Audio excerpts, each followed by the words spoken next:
Nebanku kredītu licencēšana neatrisinās problēmas šajā jomā. Tā uzskata Patērētāju tiesību aizsardzības centra vadītāja Baiva Vītoliņa. Valdība iecerējusi nebanku kreditoriem piemērot nodevu par licences saņemšanu 50 000 latu apmērā, bet tik gadu tā būs jāpāreģistrē, iztērējot vēl 10 000 latu.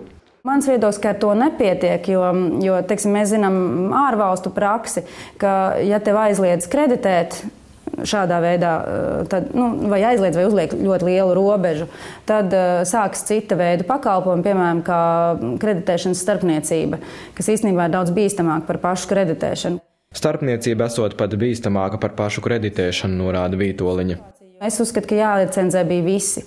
Gan tie, kas ir starpnieki kreditēšana, kas īstenībā ir tie, kas bieži vien apmāna cilvēkus, gan arī iespējams tie, kas sniedz finanšu konsultācijas un pasaka cilvēkam, ka tev, lai samaksātu vienu kredītu, ir jāaiziet un es tev dabūšu kredītu citā. Tu man tikai te mazliet samaksā kāds 500 latus par to.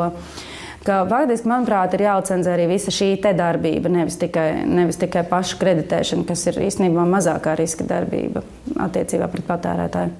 Runājot par nesamērīgiem līgumsodiem, kas reizēm tiek piemēroti cilvēkiem, kas saulaicīgi neatmaksā savus kredītus, Vītoliņa uzskata, šajā jomā problēma Latvijā ir arvien mazāk. Faktiski pēc prakses pirmkārt Patērētāju centrs var šos līgumsodus ierobežot, un man liekas, mēs esam jau to diezgan daudz darījuši. Es nedomāju, ka šobrīd praksē ir milzīgas problēmas ar līgumsodiem. Viņi šur tur joprojām ir jauniem, varbūt kādiem uzņēmējiem, kas nav bieži, bet mēs esam diezgan jau tikuši galā. Vītoliņa arī spriež, Latvijā ir problēmas ar institūcijām, kur cilvēks varētu vērsties un pakonsultēties par savām parādsaistībām, atliekot vien doties uz banku. Ir valstis, kur cilvēks pašvaldībā var tikties ar speciāliem konsultantiem, kuri ieteiks, kā pareizāk risināt parādu problēmas. Vītoliņa arī norāda, jaunieši jau skolās esot jāizglīto, ko nozīmē aizņemties naudu.